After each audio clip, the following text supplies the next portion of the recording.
Good evening, everyone, and welcome once again. This is Mystic Rose here to read some poetry to help you to relax and for a little while forget what we're dealing with out there. I would like to begin by thanking all our frontline workers out there who are saving lives, working 24/7 to make a difference.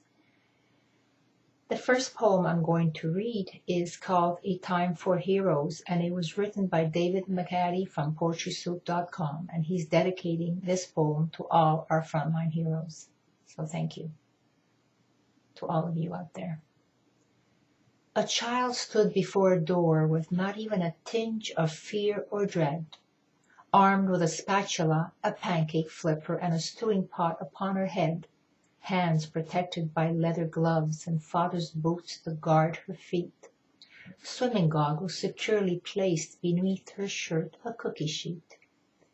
With a determined sigh she cracked the door open, peered suspiciously into the night.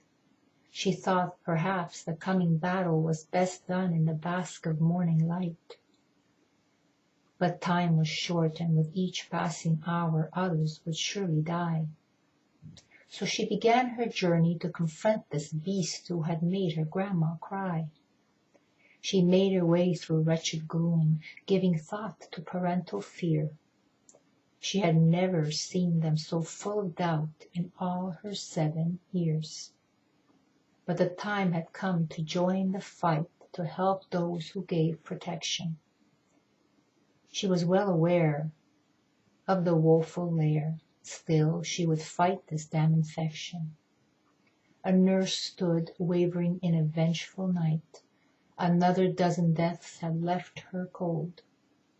But then she heard a voice so free of fear, it brought a peaceful comfort to her soul. "I wonder if you'd be so kind to take a moment and give me direction," said the child. "I am stout and brave with pluck and daring. I can help defeat this cursed virus." The nurse's eyes welled up at such a sight, and a smile reached across her face. By her side stood a little girl who was willing to defend the human race. And so remember this: when all is lost and the best of us lose heart, an unsung hero will rise to give us hope and spur us on to do our part. Thank you for listening to the first poem. And remember, we are not stuck at home. We are safe at home. And for every day we stay home, we help save a life. So let's all do our part. The next poem I have written myself is called For the Sake of the Whole Human Race. I hear the harps of gold as they softly strum across the sky.